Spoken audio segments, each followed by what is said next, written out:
irmãos aqui na igreja, pouquinhos mais tem, não é? Que vieram acompanhando aqui os filhos. Carta do apóstolo Paulo aos Romanos. Carta do apóstolo Paulo aos Romanos, capítulo de número 6. E, por gentileza, não feche a sua Bíblia, deixe a sua Bíblia aberta.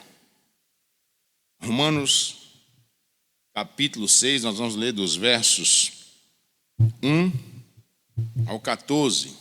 Romanos 6, do verso 1 ao 14. E o título para esse estudo, o menino já pode anotar aí o título para esse estudo: Livres do Pecado. Que diremos, pois? Permaneceremos no pecado para que seja a graça mais abundante? De modo nenhum. Como viveremos ainda no pecado nós, os que para ele morremos? Ou porventura ignorais que todos os que fomos batizados em Cristo Jesus fomos batizados na sua morte? Fomos, pois, sepultados com ele na morte pelo batismo, para que, como Cristo foi ressuscitado dentre os mortos, pela glória do Pai, assim também andemos nós em novidades de vida. Porque se fomos unidos com ele na semelhança da sua morte, certamente o seremos também na semelhança da sua ressurreição. Sabendo isto, que foi crucificado com ele o nosso velho homem, para que o corpo do pecado seja destruído, e não sirvamos o pecado como escravos, porquanto quem morreu está justificado do pecado. Ora, se já morremos com Cristo, cremos que também com ele viveremos. Sabedores de que, havendo Cristo ressuscitado dentre os mortos, já não morre a morte, a morte já não tem domínio sobre ele. Pois, quanto a ter morrido de uma vez para sempre, morreu para o pecado. Mas quanto a viver, vive para Deus. Assim também vós considerai-vos mortos para o pecado, mas vivos para Deus em Cristo Jesus. Não reine, portanto, o pecado em vosso corpo mortal, de maneira que obedeçais às suas paixões. Nem ofereçais cada um os membros do seu corpo ao pecado, como instrumento de iniquidade, mas oferecei-vos a Deus como ressurreto dentre os mortos, e os vossos membros a Deus como instrumentos de justiça. Porque o pecado não terá domínio sobre vós, pois não estáis debaixo da lei, e sim debaixo da graça. Querido Deus, obrigado, Senhor, porque um dia o teu Filho, nosso Senhor e Salvador Jesus Cristo, morreu na cruz do Calvário. Ele se fez maldito em nosso lugar. O peso, evidentemente, nos ombros de Jesus Cristo, não foi aquele madeiro, até porque teve ajuda humana para levar o sirineu. Mas o peso foi dos nossos pecados. Então, Deus, muito obrigado. Obrigado porque a morte não venceu Jesus Cristo. Ele venceu a morte. Obrigado porque através dele, através do teu Filho, nós tivemos a graça salvífica e redentora, e a vida do teu Filho chegou até nós. Obrigado, Deus, por esta porção da tua palavra. Em forma de estudo, ó Deus, te peço a unção do teu Santo Espírito, para que os nossos irmãos e para que eu próprio possamos cada vez mais estar aprendendo de ti. Em nome de Jesus que nós te oramos. Amém. Queridos, falar de pecado na igreja contemporânea é algo que não vemos. Há uma dificuldade muito grande de se pregar sobre a doutrina do pecado, porque muitos não acatam, não querem ouvir, ou seja, muitos são atingidos no seu calcanhar de Aquiles. Mas vamos pedir orientação a Deus, para que nesta porção da sua palavra, nessa leitura desta noite, a gente possa de fato estarmos aprendendo a respeito das coisas de Deus, para que a nossa vida espiritual, para que o tempo que ainda temos de estadia aqui na terra, possamos estar aprendendo e praticando cada vez mais as coisas do nosso Deus. O que diremos, pois? Uma pergunta que é feita ao apóstolo Paulo. Se olhar no capítulo 5, por isso que vai surgir esta pergunta no início do capítulo 6. Que diremos, pois? Permaneceremos no pecado para que seja a graça mais abundante? Porque onde tem o pecado superabunda a graça.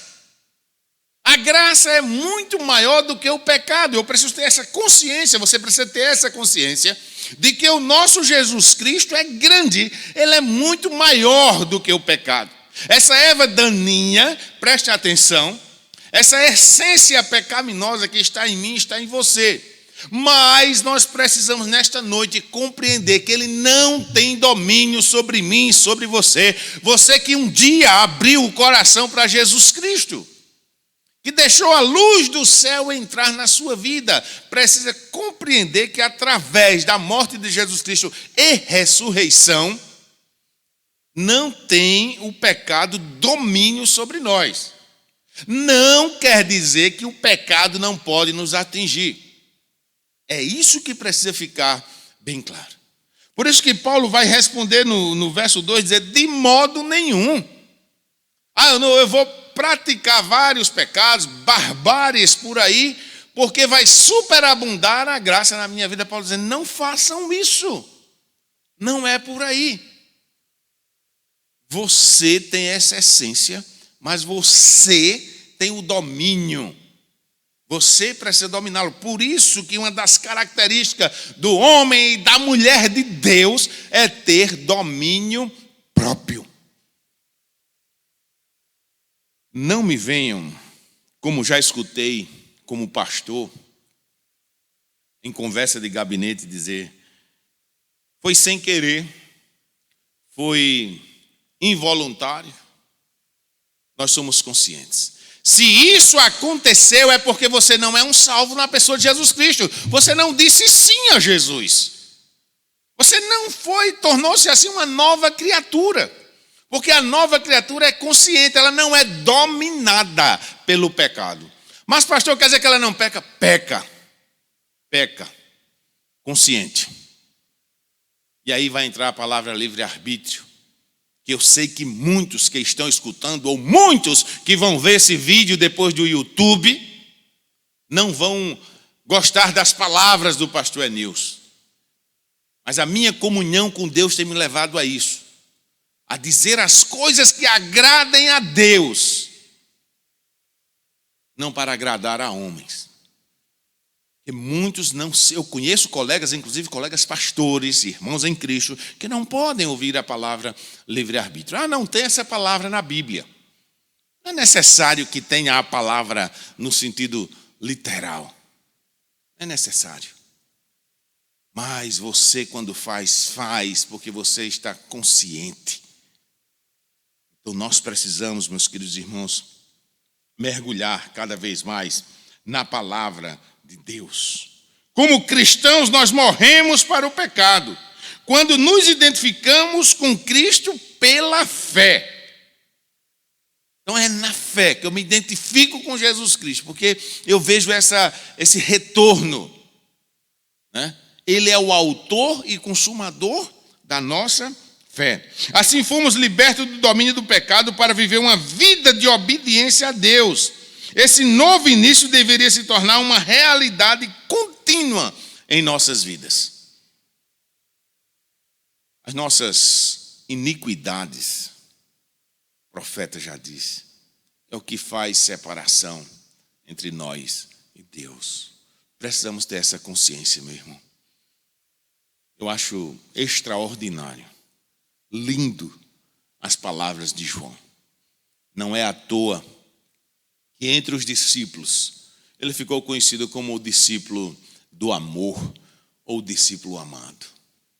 Porque tratar de pecado, tratar de algo que é abominável e ter uma maneira excepcional de fazer, é algo realmente do amor. E João tinha isso, esses filhinhos, Primeiro ele começa chamando no diminutivo.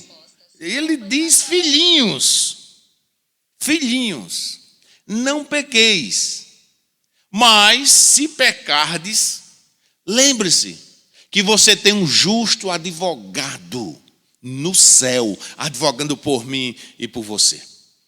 Então ele não disse que você estava isento, não. Ele não disse que pastor Enilson estava isento de pecar, não. Não pequem. Mas se pecarem, lembrem-se, vocês têm um justo advogado. Qual seria a preocupação de alguém que bate no peito ou que prega isso, dizendo que já está salvo? Tem que ter muito cuidado com isso. Eu preciso compreender que a minha salvação é garantida através de Jesus Cristo. É Ele que me dá essa garantia. Eu não posso, por conta própria, garantir isso, mas Ele que me dá essa garantia. Ele disse: eu estou de braços o quê? Abertos. Eis que estou à porta aí, bato. Se você abrir, eu entro. Olha que coisa linda. Ele não chega escancarando. Não vai pegar de vez assim, esse aqui é meu, aquele não é. Não funciona desta forma. Educação. Eis que estou à porta e bato. Se é o quê? É uma condição. É uma condição. Precisa haver a reação. Jesus bate. E quem está lá do outro lado vai abrir ou não a porta. Se você abrir, eu entro. Eu faço morada. Eu ceio na sua casa. Eu vou estar ali com você todos os momentos. Se tem a condição, se. Eu preciso compreender isso. A partir do fato de que o pecado torna, de certo modo, a graça mais abundante, a gente pode ver isso lá no capítulo 5, principalmente no verso 20 e 21, por que não permanecer no pecado? Essa pergunta que fizeram para Paulo, se a graça é maior, então vamos permanecer no pecado. Essa é certamente uma conclusão possível, mas totalmente equivocada. Totalmente equivocada do ensino a respeito da graça presente lá no capítulo 5. Aparentemente, Paulo tinha sido acusado de ensinar essa falsa doutrina chamada de antinomismo. Para silenciar seus acusadores, Paulo demonstra nesse capítulo que um cristão que permanece no pecado está negando a sua própria identidade em Cristo. Vício. Não é? Nós sabemos e conhecemos pessoas que têm vícios, não conseguem se libertar daquilo. Como os irmãos sabem, eu sou evangélico desde criança. E algumas coisas que aconteciam dentro da igreja me chamavam muito a atenção. Isso nunca saiu da minha mente. Não é? Porque nós já vimos numa maneira, num cotidiano, uma coisa convencional, né, dos nossos cultos, da escola bíblica dominical, você em classe de criança, juniores, adolescentes, jovens. Não é? E quando chegava os recém-conversos, os neófitos, né, e estavam ali aprendendo, e de repente, com poucos meses, os crentes antigos da igreja viam aqueles novos conversos participando, se batizando, louvando, né? Participando do coral. Quer dizer, como é que pode? E tem fulano com tanto tempo ali na igreja que não participa, que não tem ação nenhuma. Isso não tem a ver com pessoas. Isso tem a ver com o Espírito Santo de Deus, irmãos. O Espírito é um só. Os dons são vários. E muitas das vezes alguns querem até tomar o lugar.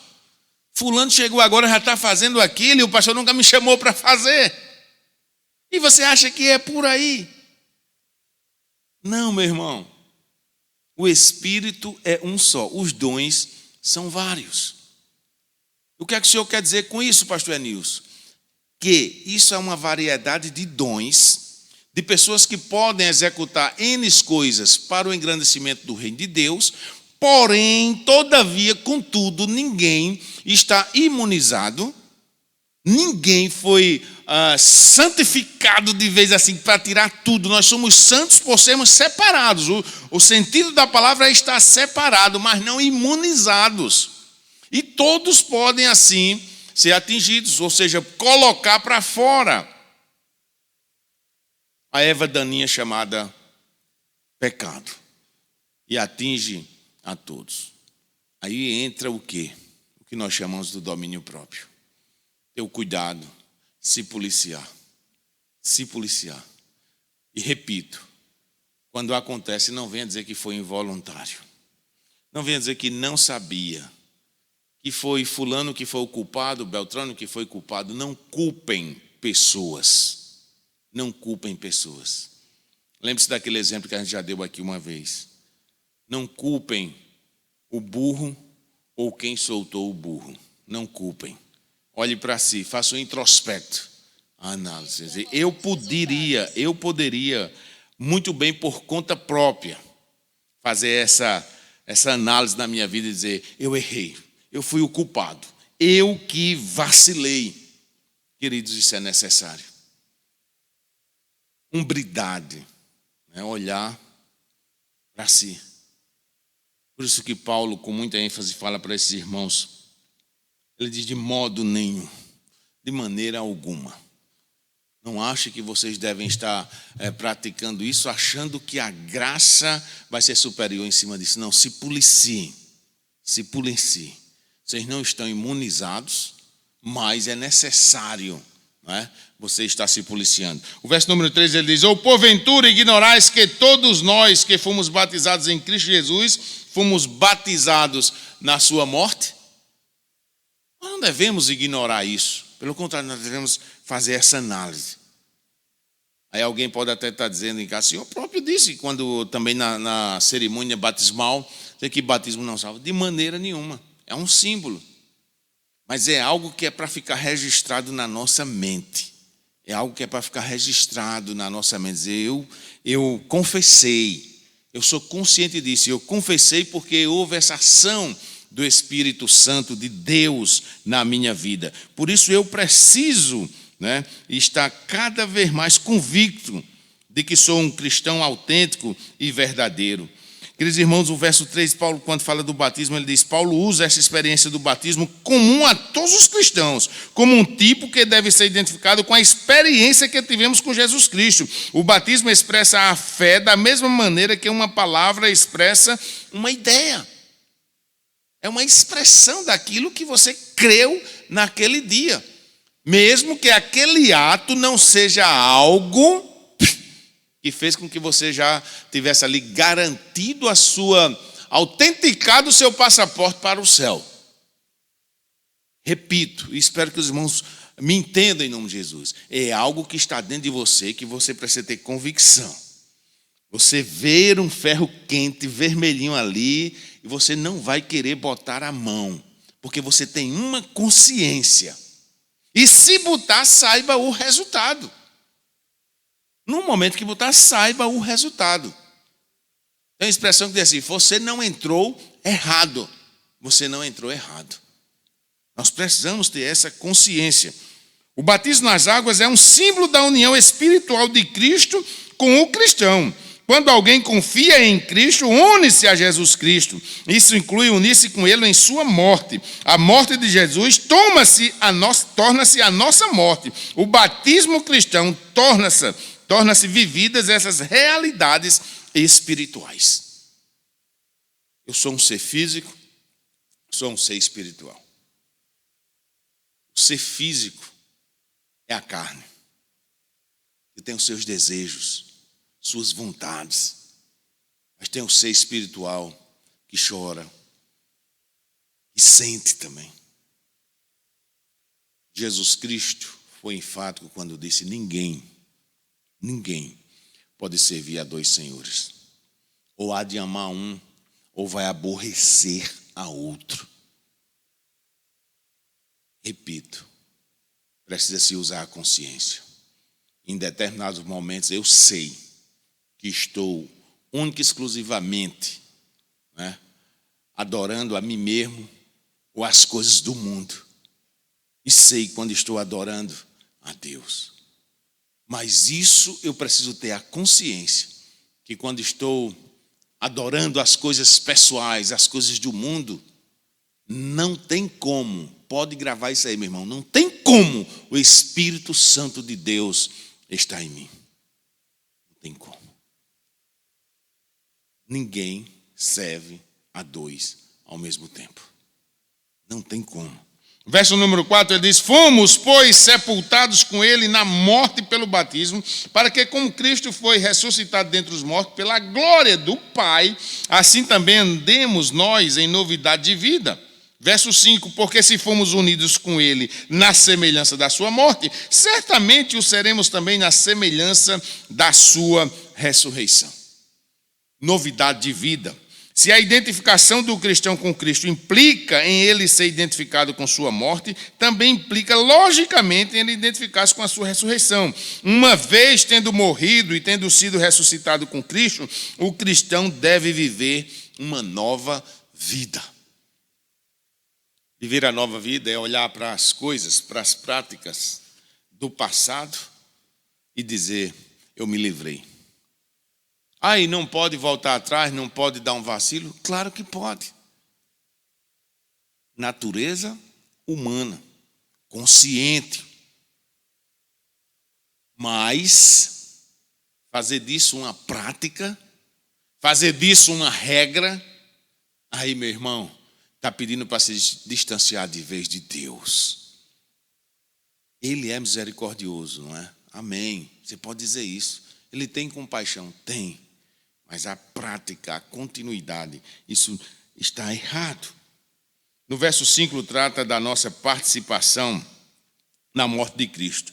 Isso que nos assegura o compartilhar de sua ressurreição. Participei na morte para eu ter a participação aonde? Na vida, meu irmão. Para ter a participação na vida. Por isso que eu repito e tenho meditado muito na palavra de Deus, no que concerne a estar próximo de Deus, no que concerne a estar alimentando a parte espiritual. Porque eu não dou crédito, eu não acredito. Já falei aqui a meditação no domingo aí atrás, 15 dias atrás, que Deus faria essa injustiça de fazer essa separação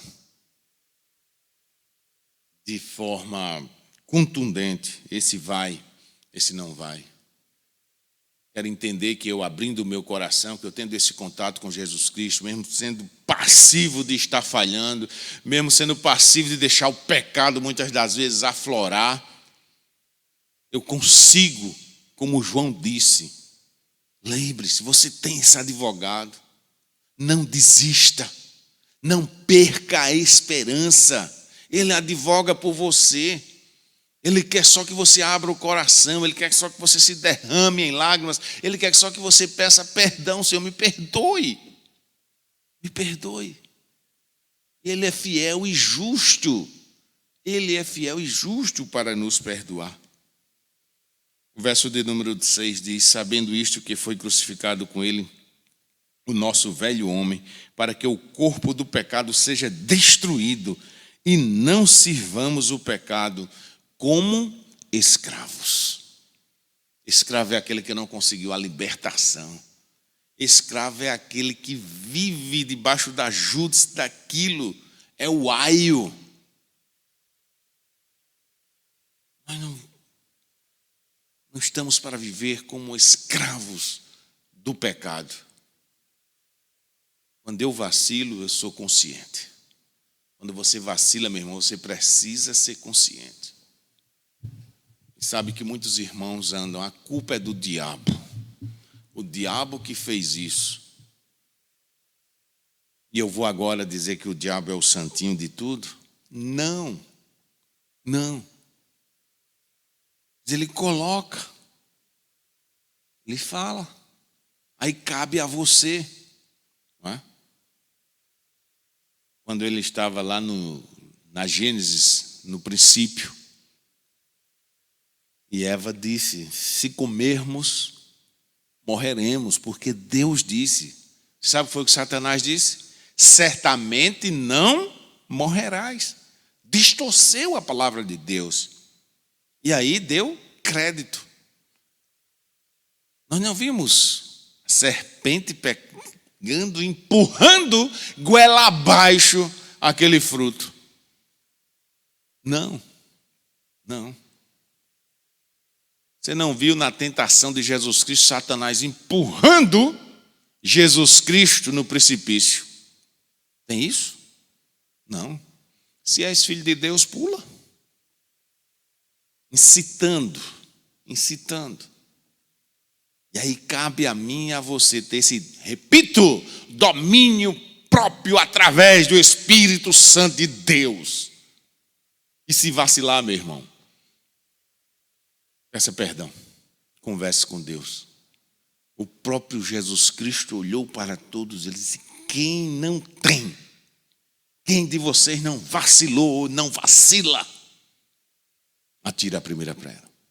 Que o problema não está no vacilar, coloque isso na sua mente. O problema está em você se tornar escravo. Vive escravizado, não consegue se libertar daquilo, é todo dia, é direto, e aquilo tomando espaço de tudo. Então esse é o escravo. Converse com Deus. Senhor, eu sou falho, eu sou fraco, mas eu não sou escravo, Senhor. Verso de número 7, ele diz: porquanto quem morreu está justificado do pecado. A palavra de Deus diz que após a morte, só no dia do juízo. Ora, se já morremos, verso 8, se já morremos com Cristo, cremos que também com Ele viveremos. Olha que coisa maravilhosa, que coisa gostosa de ouvir. A gente morreu com Ele, então a nossa crença é que com Ele viveremos.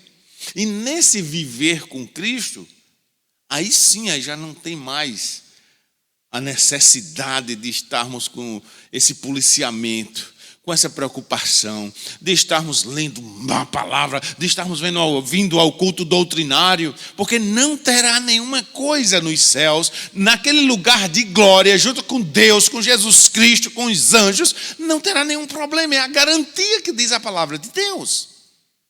Com Ele viveremos.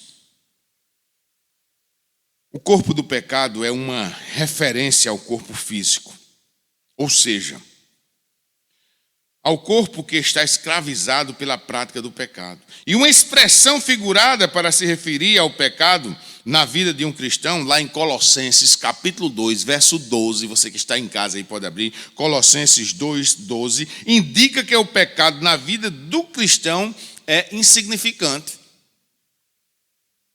A natureza pecaminosa é abolida quando a pessoa recebe a Jesus e o velho homem é crucificado com Cristo. O segundo propósito descrito assevera que não sirvamos mais ao pecado. Os cristãos são novas pessoas, pois já não estão escravizadas à velha natureza pecaminosa. Nós fomos livres. O nosso país, né? Brasil colônia, nós tivemos a época da escravatura.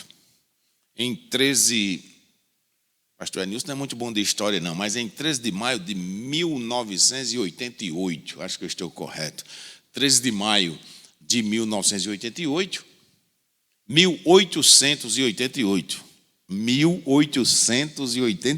13 de maio de 1888, foi assim assinada a Lei Áurea, né? Ficticiamente, foram libertos os escravos. O que é que o senhor quer dar exemplo com isso, pastor Enilson? É que alguns escravos, alguns não gostaram. Porque a forma com que foram libertos para serem jogados. Estava escravizado, mas ainda alguns tinham, de certa forma, acesso à casa grande e entre outras coisas, mas agora estavam jogados ao léu. Não foi fácil.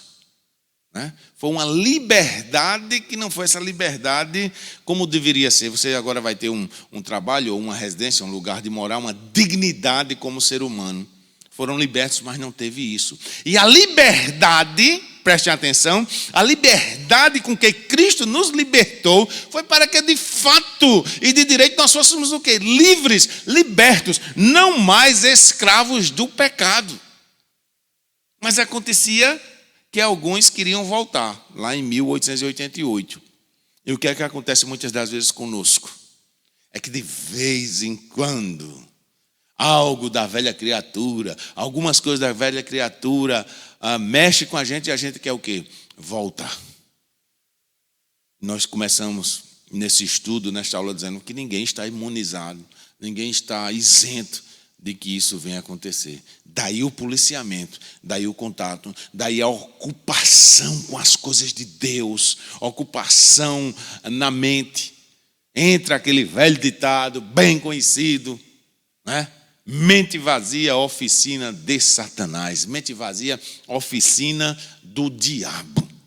Vamos ocupar essa mente. Finalizando, irmãos, lá no verso de número 8, Paulo vai dizer, ora, se já morremos com Cristo, cremos que também com ele viveremos. O 9, sabedores de que, havendo Cristo ressuscitado dentre os mortos, já não morre a morte. Ou seja, ele não morre e a morte já não tem o quê? Domínio sobre ele. Qual é o maior medo do cristão? É a última inimiga, que o próprio Paulo descreve em Coríntios, a morte. Não preciso ser dominado por esse medo. Por isso que a palavra de Deus diz, orem sem o quê? Cessar.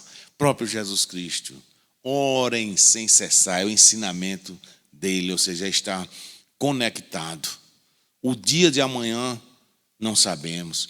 Pedido de perdão de pecado não é quando você acha que imaginou que pecou, não, meu irmão. É pedir, Senhor, perdoa os meus pecados. Senhor, me dê força para que eu possa continuar. Eu sei que se eu falho, tem algumas coisas da carne que me perturbam, mas me dê força. Perdão, Senhor. Me perdoe em nome de Jesus Cristo. O verso 10 diz, pois quanto a ter morrido de uma vez para sempre, morreu para o pecado. Mas quanto a viver, vive para Deus. Primazia. Buscai, pois, em primeiro lugar o reino de Deus, e estas demais coisas vos serão acrescentadas.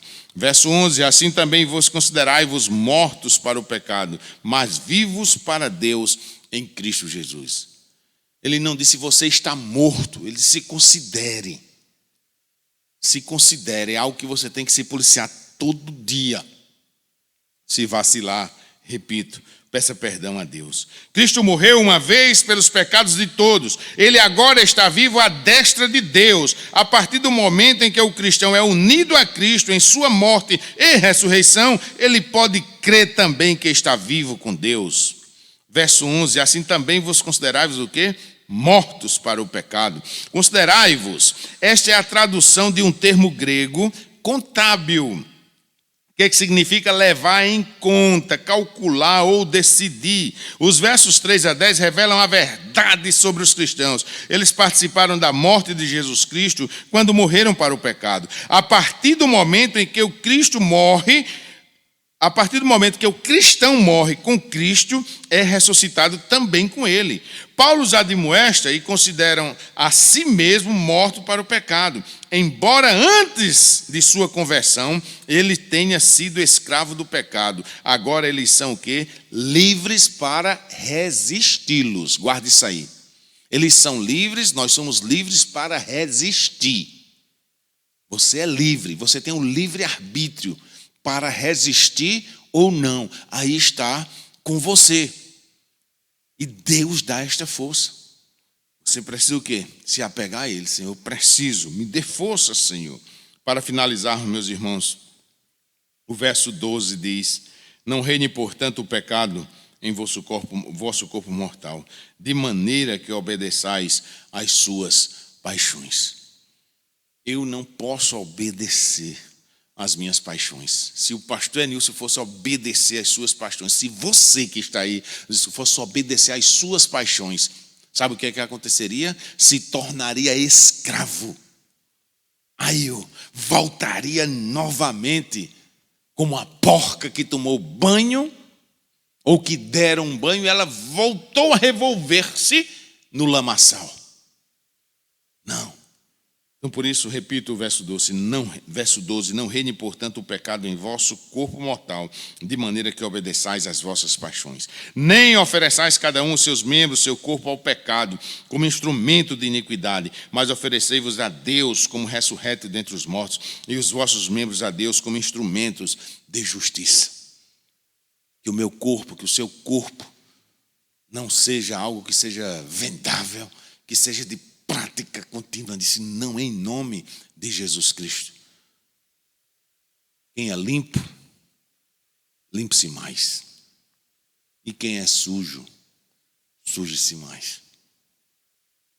O verso 12 enfatiza todo o corpo. O verso 13, porém, enfatiza as partes do corpo, como as mãos ou a boca. Os cristãos não devem apresentar as partes dos seus corpos como instrumentos para o pecado. Ou seja, não deve usar suas mãos para roubar ou a sua língua para mentir. Antes devem apresentar a Deus cada parte de seus corpos como instrumentos de justiça. O que significa, pastor? É que a maioria dos cristãos tem a mania de fazer um gráfico para pecado. Quer queira que não, aqui e acolá a gente vê os irmãos fazendo um escalonamento do pecado.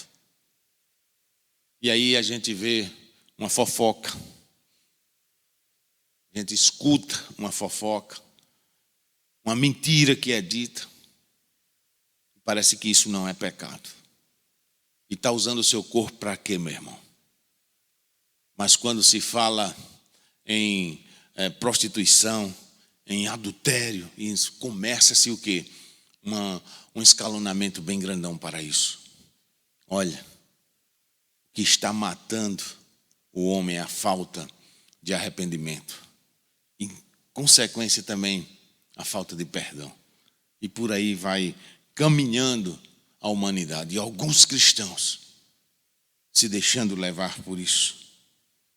Verso 14, ele diz, porque o pecado, finalizando, porque o pecado não terá domínio sobre vós. Preste atenção nesse verso, irmãos, porque o pecado não terá domínio sobre vós, pois não estáis debaixo da lei, e sim debaixo da graça. Nós estamos debaixo daquele que morreu por mim e por você. Nós estamos debaixo daquele que me ama, daquele que Ele ama. Sabendo que eu vacilando e que você vacilando, Ele ainda me ama e Ele lhe ama. Vamos entender isso em nome de Jesus Cristo. Eu não quero compreender que na minha mente eu estou fazendo tudo certinho. Como a gente usa o linguajar como manda o figurino. Mas, abre aspas, se eu não fui um escolhido, mas de repente eu vejo aquele que está praticando coisas que é abominável diante de Deus, mas, abre aspas, foi um escolhido. De que serve tudo esse ensinamento de Paulo? De quê? Para quê? Me respondam. Por isso que eu preciso mergulhar nesses ensinamentos, me policiar, pedir essa limpeza espiritual, pedir perdão dos meus pecados. Eu sou como um pródigo, você é como um pródigo. Mas você está dizendo que eu sou um esbanjador, pastor? A gente precisa compreender isso. Que nós temos um pai bondoso, um pai grandioso, e de vez em quando eu vacilo, de vez em quando você vacila. Então nós estamos como um filho pródigo. E ele chega para o pai e diz, pai, pequei contra o céu e contra ti. Me perdoe, eu não quero que você me trate como um filho, não me trate apenas como um reles funcionário seu. Para mim está de bom tamanho, meu pai. E Jesus Cristo faz muito mais do que aquele pai fez. É um anel espiritual que Ele vai colocar na minha mão e na sua. É uma veste espiritual que Ele vai colocar em mim e em você. Uma sandália espiritual em mim e em você. É assim que Jesus Cristo faz comigo e com você. Pecadores, falhos, pela palavra de Deus, eu, pastor Enilson, você não passa nada mais, nada menos do que um trapo de imundícia. E muitos, repito, se deixam levar pela arrogância. Por isso que eu quero ler mais a palavra de Deus, eu quero penetrar mais na palavra de Deus, saber que Ele vai me perdoar, saber que Ele me ama. Não quero olhar dizendo assim, eu estou perdendo tempo, está repreendido em nome de Jesus. Está repreendido em nome de Jesus. Que a gente possa compreender, meu irmão. Repito, com o verso primeiro que a gente começou. Que diremos, pois? Permaneceremos no pecado para que seja a graça abundante, seja grande? E como Paulo respondeu com essa exclamação, digo, de jeito nenhum. De jeito nenhum. De maneira alguma. Ninguém vai estar se escravizando para que a graça abunde. Porque o pecado não terá domínio sobre vós, pois não estáis debaixo da lei, e sim debaixo da graça. Que Deus nos abençoe, em nome de Jesus Cristo. Que possamos compreender, meu irmão, que a meditação dessa noite possa ficar, no mínimo, algo guardado no seu e no meu coração. Senhor, sou falho. Senhor, sou pecador. Senhor, sei que muitas das vezes eu tenho te desagradado. Eu não quero acreditar que tu estás me condenando ao inferno. Não quero acreditar, Deus, tu estás fazendo essa separação e que eu vou ser jogado num lugar desse tipo. Não. Senhor, eu quero acreditar que tu és um Deus perdoador. Senhor, eu quero acreditar que tu és o Deus cheio de misericórdia. Mesmo com as minhas falhas, tu me amas. Que Deus nos abençoe. Que Deus te abençoe. Em nome de Jesus.